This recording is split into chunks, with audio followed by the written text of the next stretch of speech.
Hello students, welcome to Magnet Prince. यहाँ पर हम व्याकरण का नया टॉपिक आपके सामने लेकर आए हैं, अनुस्वार और अनुनासिक। ये क्या होते हैं? ये हमारे वर्णमाला में ही आते हैं ये शब्द, अनुस्वार और अनुनासिक। अनुस्वार वो वर्ड जो हमारी बिंदी दिखाते हैं और अनुनासिक जहां पर चंद्र बिंदी लगती है। तो चलिए देखते हैं इनको हम कैसे पहचानेंगे, कैसे इनका विग्रह करेंगे और किस तरीके से इनको प्रोनाउंस भी करेंगे। सबसे पहले हम देखने जा रहे हैं अनुस्वार। अनुस्वार का उच्चारण अंग की ध्वनि से मुख में निकलता है। हम पढ़ते हैं ना, छोटा बड़ा, छोटी बड़ी, छोटा ऊ बड़ा ऊ, ऋषि ए ओ औ अंग, अंग आहा।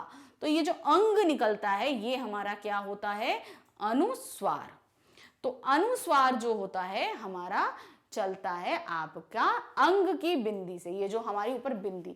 अब इस बिंदी को लगाने के लिए हमें किसी ना किसी व्यंजन या स्वर की आवश्यकता पड़ती है। अब यहां पर कुछ नहीं था तो हमने आ का सहारा ले लिया, लेकिन ये किसी भी व्यंजन पर लगाए जा सकते हैं। लेकिन ये अंग किस किस चीज के लिए इन लगाते हैं हम, ये भी हम जानेंगे। देखिए, हिंदी में लिखते समय इनका प्रयोग शिरोरेखा के ऊपर बिंदु लगा के करते हैं। शिरोरेखा यानी कि हम जैसे कोई शब्द हमने रा लिखा तो ये जो हम ऊपर रेखा खींचते हैं इसको हम क्या बोलते हैं? शिरोरेखा। और शिरोरेखा के ऊपर जब हम बिंदी लगाते हैं तो ये हमारी क्या प्रोनाउंस होती है? अंग की बिंदी। ठीक है, बिंदु लगा करते हैं। इसका प्रयोग आ जैसे किसी स्वर की सहायता से भी संभव हो सकता है, यानी कि हम स्वर की भी सहायता लेते हैं और हम व्यंजन की भी सहायता लेते हैं। जैसे हमने यहां लिखा संभव। अब संभव सा क्या है? हमारा व्यंजन है। सा हमारा व्यंजन है। अब उसके ऊपर हमने अंग की बिंदी लगाई, तो मतलब अंग की बिंदी लगाने के लिए हमें किसी ना किसी वर्ण की सहायता लेनी पड़ती है, चाहे वो स्वर हो चाहे वो व्यंजन हो। इस बिंदी के लिए एक की सहायता हमको चाहिए ही होती है हर हाल में। फिर अब नेक्स्ट हमारा क्या है?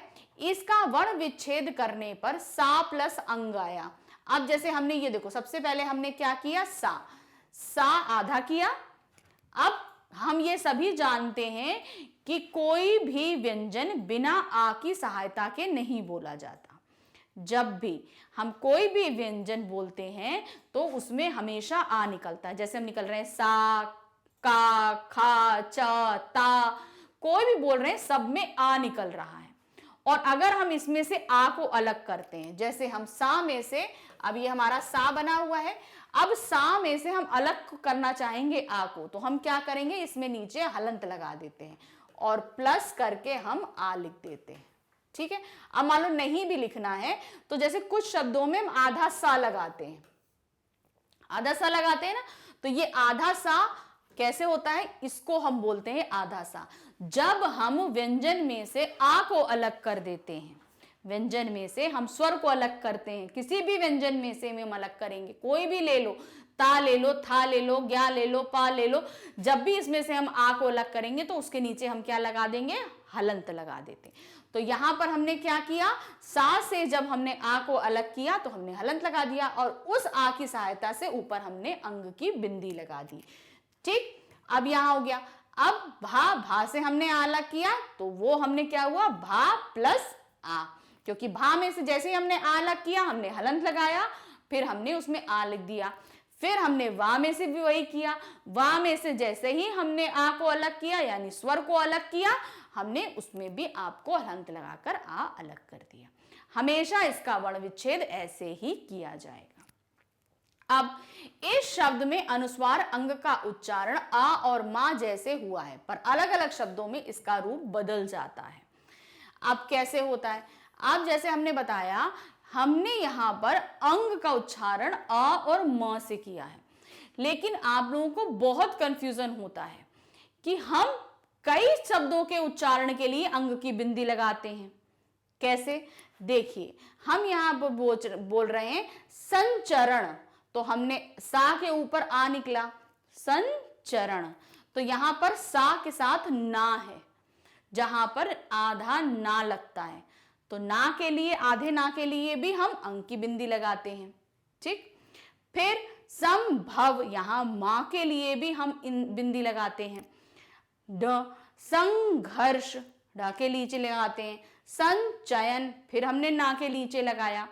तो आपके जो पंचमा अक्षर होते हैं, यानी कि कई वर्णमाला में हमारे पास में पांचवा अक्षर होता है जब हम लाइन से लिखते हैं। जैसे हम कैसे बोलते हैं, चा छा जा झा इया, तो इया क्या है, हमारा पांचवा वर्ण है। देखिए ऐसे, चा छा जा झा इया, तो इया हमारा क्या है, पांचवा वर्ण है। तो पांचवा क्या होता है, पंचमा अक्षर। तो पंचमा अक्षर की ही बिंदियां लगती हैं, ध्यान रखिएगा। जैसे कि अब हम फिर से बोलते हैं, ता था दा धा ना, तो ना की भी बिंदी लगेगी। उसी तरह का खा गा घा णा की लगेगी। तो ये जो पंचमा अक्षर जिसमें निकलते हैं, सिर्फ उनकी ही बिंदी लगती है और किसी की बिंदी नहीं लगेगी। याद रखिएगा, किसी और वर्ण की बिंदी नहीं लगती है, सिर्फ पंचमा अक्षर की बिंदी लगती है। चलिए, आपको हमने ये बताया, इनका आपका विग्रह आपने कैसे किया। फिर हम आपको बता रहे हैं, जैसे सा से हम करेंगे तो सा से हम विग्रह करेंगे हलंत लगाकर, फिर अंग। तो यहां पर अंग किसका है, ना का है। तो आप जब भी अलग करोगे तो ये ध्यान रखना, उस अंग को अलग करने के बाद ब्रैकेट में ये चीज का उल्लेख करोगे कि ये बिंदी किसकी लगी है, ना की लगी है, इया की लगी है, ड़ की लगी है। तो ये बिंदियां हमको बतानी पड़ेंगी। तो इस तरीके से हम बताएंगे। उसी तरीके से संभव, संभव में मां की लगी थी तो हम क्या लगाएंगे, अंग की बिंदी। संभव, हम जब कुछ लोग ऐसे लिखते हैं संभव, तो ये गलत तरीका है संभव लिखने का। संभव लिखने का सही तरीका आपका ये है, आप बिंदी ही लगाएंगे उसकी, आप ऐसे नहीं लिख सकते आधा मां। ये तरीका गलत है और ये वाला आपका सही है। हम इन्हीं तरीकों से लिखते हैं। तो यहां पर हमने आपको सभी के विग्रह दिए, किस किस तरीके से वर्ण से विग्रह होते हैं। अब नेक्स्ट क्या है, अनुस्वार का प्रयोग के कुछ नियम हैं। इनके कुछ नियम भी होते हैं। अब चलिए देखते हैं उन नियम क्या हैं आपके। अनुस्वार के प्रयोग में निम्नलिखित नियम है। पहला, पंचमा अक्षर का नियम। हमने पंचमा अक्षर आपको अभी थोड़ी देर पहले बताया। जैसे जब किसी वर्ण से पहले अपने ही वर्ग का पांचवा वर्ण पंचमा अक्षर में आए तो स्थान पर अनुस्वार का प्रयोग करते हैं।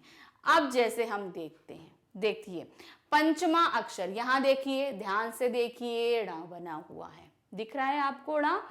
तो हम इसका पंचमा अक्षर देखिए कैसे निकालेंगे, का खा गा घा णा।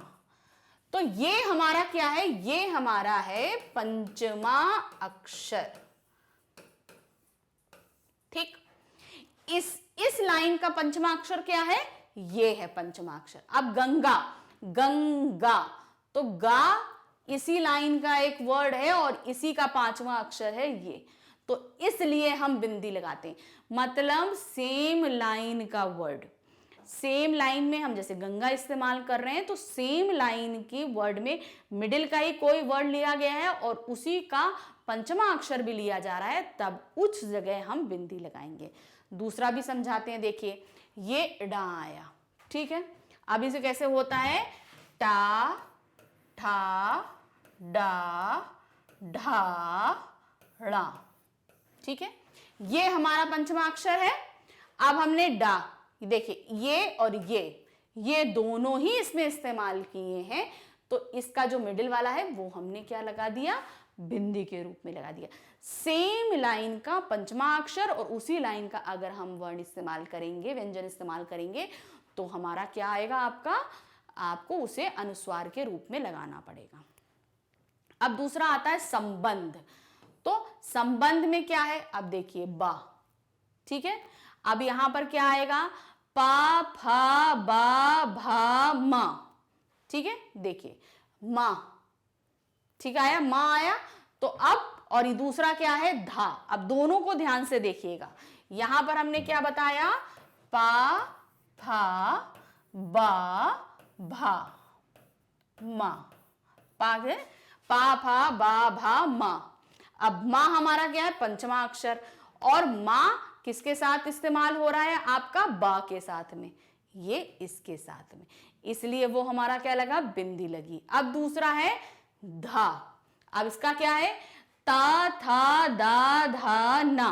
अब देखिए इसमें ता था दा धा ना।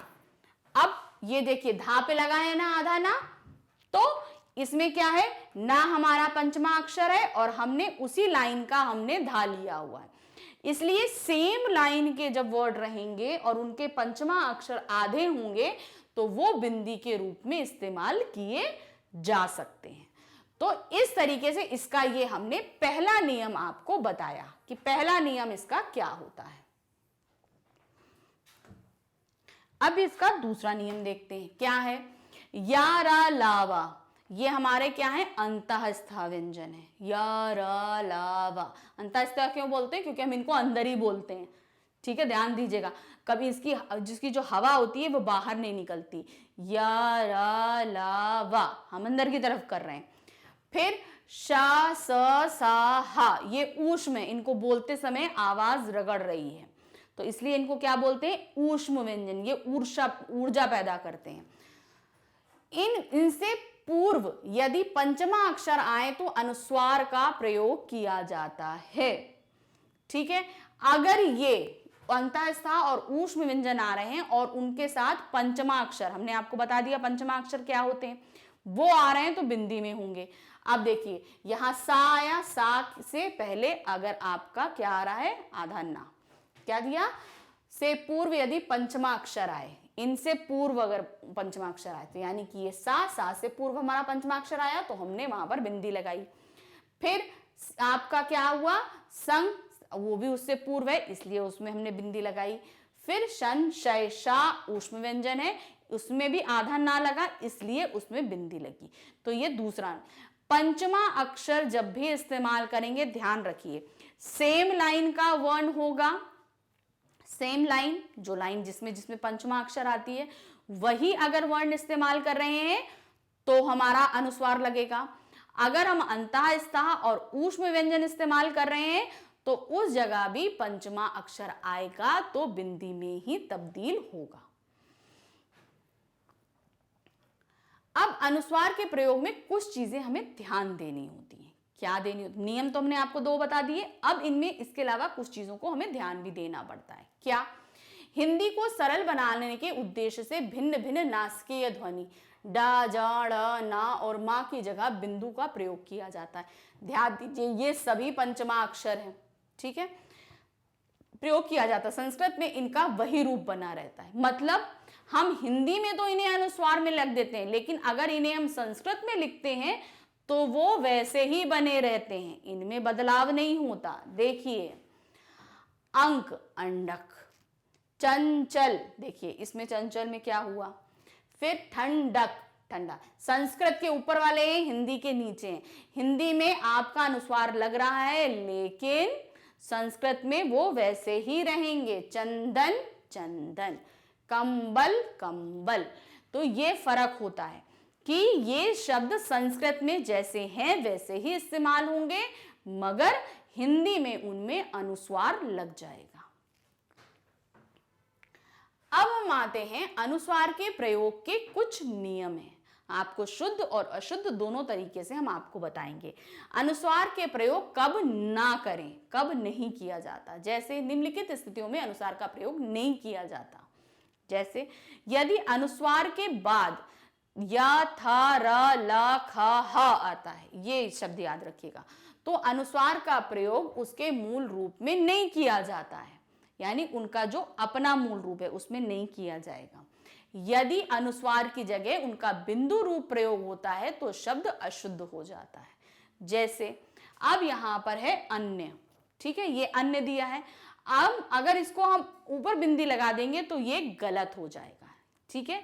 हाँ कैसे, देखा हमने बताया, या था रा ला खा हा, इन शब्दों के साथ हम इस्तेमाल जब भी अगर आ रहे हैं पंचमा अक्षर तो इन्हें हम एज इट इज ही लिखेंगे, हम बिंदी में नहीं बदलेंगे, ठीक। अमान्य या के से पहले आया इसलिए हमने अगर बिंदी लगा दी तो वो गलत हो जाते हैं, सही हमारे ये रहते हैं। फिर पुण्य, ठीक है, पुण्य है, पुण्य ऐसे लिखेंगे। अगर हमने इसको ऐसे लिखा तो ये गलत हो गया। तुम्हारा, तुम्हारा में हा के आगे मां अगर आ रहा है तो एज इट इज ही लिखा जाएगा, उसमें बदलाव नहीं होगा। फिर कान्हा, अगर हमने बिंदी लगा दी तो ये गलत हो जाएगा, कान्हा के साथ आधा ना ही लगेगा। तो ये कुछ जिनमें एज इट इज इस्तेमाल किए जाते हैं वो ये वर्ण हैं आपके। अब अनुस्वार प्रयोग के कुछ और नियम हैं। क्या दिया, इनके पश्चात अगर पंचमा अक्षर क्या है, यदि अनुस्वार के पश्चात कोई पंचमा अक्षर आता है तो अनुस्वार का प्रयोग मूल रूप से किया जाता है। यानी हम अनुस्वार शब्द जहां लग रहा है उसके पहले, अभी तो हम बाद में बाद इस्तेमाल कर रहे थे, अब क्या है, अगर पहले हमारे अगर पंचमा अक्षर आते हैं तो क्या होगा। अभी तो हम बाद में कर रहे थे, अभी तक हमने बाद का नियम बताया था। अब अगर पहले आ जाए तो क्या होगा। जैसे आपका शुद्ध रूप है अन, अगर हमने उसमें बिंदी लगा दी तो गलत हो गया।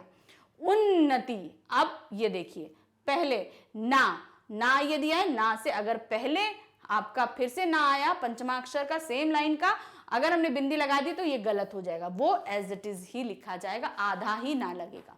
सम्मेलन, अब माँ का है, माँ पंचमा अक्षर है और वो भी हमारा आधा ही माँ आ रहा है तो उसमें हम बिंदी नहीं लगाएंगे। गन्ना, यानी कि आप एक चीज ध्यान रखिए, सेम अक्षर अगर साथ साथ आ रहे हैं तो वो आधे ही इस्तेमाल होंगे। जैसे माँ आधा, ये वाला भी माँ है, ये भी माँ है, तो इसको हम बिंदी में नहीं बदल सकते हैं। अब अम्मा की जगह अगर अम्बा हो जाएगा, अम्बा, तो वो बिंदी में बदल जाएगा, लेकिन अगर वो अम्मा है तो ये आधा ही लिखा जाएगा। यानी कि सेम अक्षर अगर है तो हम आधे वर्णों को एज इट इज इस्तेमाल करेंगे, उसमें हम बिंदी का इस्तेमाल नहीं करेंगे। अब हमारा आता है अनुस्वार के कुछ नियम, हमने आपको सामने इसके कुछ उदाहरण दिए हैं। सम प्लस हार, संहार। फिर क्या है, संसार, संचय, संदेश, संचार। तो आपके सामने यहां पर हमने कुछ उदाहरण प्रस्तुत किए। याद रखिए, जब भी हम अंक के साथ विग्रह करेंगे तो हम यहां पर बिंदी लगाकर उसको शो करेंगे कि ये क्या चीज है। अब हमारा आता है अनुनासिक। हमने अनुस्वार पढ़ा, उसकी जो है वो नाक से निकलती है। अब अनुनासिक हम कैसे पहचानेंगे। अनुनासिक के उच्चारण में ध्वनि मुख के साथ साथ नासिका द्वार से छू के निकलती है, यानी मुंह से भी निकलेगी और नाक से भी छूती हुई निकलेगी। याद रखिएगा, जब भी हम बोलेंगे मुंह से भी निकलेगी और नाक से छूती हुई निकलेगी। अर्थात अनुनासिका, यानी कि नाक को थोड़ा सा छूते हुए, अनु मतलब थोड़ा, छोटा, तो नाक को थोड़ा छूते हुए निकल रही, इसलिए इसका नाम अनुनासिका रखा जाता है। नाक ध्वनि और मुंह दोनों से साथ साथ निकलती है। इसे लिखते समय शिरोरेखा के ऊपर चंद्र बिंदु लगाया जाता है। हमने आपको बताया, जैसे हमने माँ बनाया, ये शिरोरेखा है और इसके ऊपर हम चंद्र बिंदी लगाते हैं, तो इसको क्या बोलते हैं, हम शिरोरेखा बोलते हैं। जैसे पाव, आंख, गांठ, डाव, ठाव, चांद, गिराव आदि, तो इसमें हम सभी में चंद्र बिंदी लगा रहे हैं। ध्यान दें, अनुनासिका की जगह अनुस्वार और अनुस्वार की जगह अनुनासिका के प्रयोग से शब्दों के अर्थ में अंतर आ जाता है। अंतर देखिए, आपको हम यहां पर बता रहे हैं। हंस, अगर हम क्या बोल रहे हैं, हंस, अब ध्यान से देखिए, आप अपने मुंह से बोल के देखिए, हंस, हंसना, हंस, तो ये नाक से भी निकल रही है, मुंह से भी निकल रही है, तो इसलिए चंद्र विधि। अब अगर हम बोले हंस, हंस, तो देखिए सिर्फ नाक से निकल रही है। अगर हमने चंद्र बिंदी लगा दी तो उसको हंसने की क्रिया बोलते हैं। अगर हमने सिर्फ अनुस्वार, यानी कि अगर हमने अनुनासिक लगाया तो चंद्र बिंदी लगी तो उसका मतलब हुआ हंसना, और अगर हमने सिर्फ अनुस्वार लगाया तो आपका क्या हो जाएगा वहां पर, हंस। हंस मतलब एक पक्षी। तो चंद्र बिंदी और बिंदी के लगाने से शब्दों के अर्थों में बदलाव हो जाता है। अब यहां देखिए, अनुनासिक का प्रयोग बिंदु रूप में जब शिरोरेखा के ऊपर स्वर की मात्रा लगी हो तो अनुनासिक का प्रयोग बिंदु रूप में अर्थात अनुस्वार के समान ही होता है। जैसे है, मैं, में, कहीं, गूंद, भौंकना, पोंगल, जोंक आदि। तो इन्होंने क्या दिया, ध्यान से देखिए। अनुनासिक का प्रयोग बिंदु रूप में कब होता है? अनुनासिक मतलब हमारा चंद्र बिंदी बिंदी के रूप में कब इस्तेमाल होता है, किस किस जगह इस्तेमाल होता है? जब शिरोरेखा के ऊपर स्वर की मात्रा लगी हो, यानी कि जब ऑलरेडी मात्रा लगी हो। मात्राएं आप सभी को पता है कि हम स्वर से लगाते हैं, व्यंजनों के ऊपर मात्राएं लगती हैं।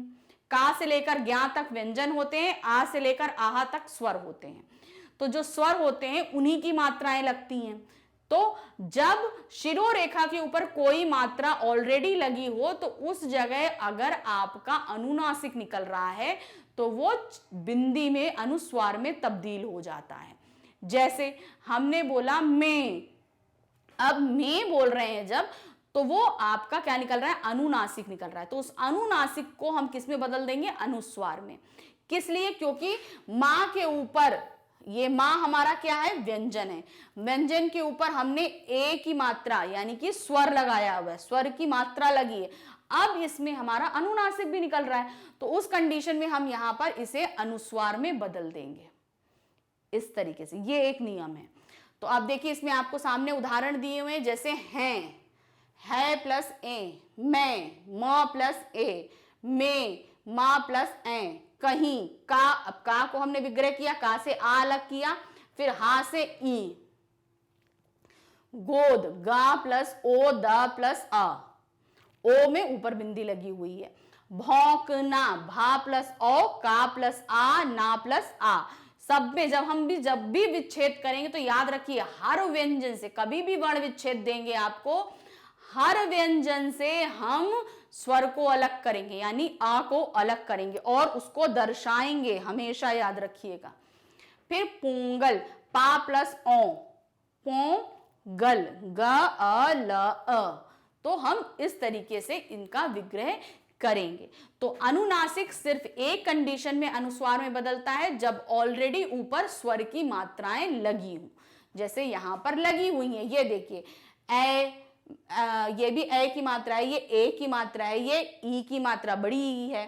फिर यहाँ ओ की मात्रा है, यहाँ ओ की मात्रा है, यहाँ पर भी ओ की मात्रा है। तो ये सभी स्वर हैं जिनकी मात्राएं शिरोरेखा के ऊपर लगी हैं और जहां पर अनुनासिक निकल रहा है। तो उस कंडीशन में यहां पर ये अनुस्वार में बदल जाएगा, यानी कि चंद्र बिंदी की जगह हम सिर्फ बिंदी को ही लगाएंगे। तो यहां पर हमने आपको सारा पाठ अच्छे से बताया कि अनुस्वार क्या है, अनुनासिक क्या है, इनका उच्चारण कैसे करते हैं, इनको प्रयोग करने के नियम क्या है। तो आई होप आपको अनुस्वार अनुनासिक का मतलब अच्छे से समझ में आ गया होगा, इनके प्रयोग की विधियां समझ में आ गई होंगी। एकदम से नहीं तो थोड़ा थोड़ा करके इस्तेमाल करिए, आप इजीली सारी चीजें समझ जाएंगे। तो यहाँ पर हमने आपको जो भी पढ़ाया आपने इसका बहुत लाभ उठाया, तो ये इस लाभ को आप अपने फ्रेंड्स के साथ शेयर करिए ताकि वो भी आपका ये चैप्टर पढ़ने का लाभ उठा सके। तो आप अपने फ्रेंड्स को, अपने आस पड़ोस में, अपने छोटे भाई बहनों को बताइए कि हमारी वेबसाइट पर क्लास 4 से लेकर 12 तक के सभी सब्जेक्ट से रिलेटेड कोई भी डाउट हो वो वहां पर क्लियर कर सकते हैं। हमारी वेबसाइट है magnetprince.com। इसके अलावा हमारे सारे वीडियोस आपको यूट्यूब पर भी मिलेंगे। देखिए, लाभ उठाइए और अपनी पढ़ाई को आसान से आसान बनाइए। Thank you, bye bye.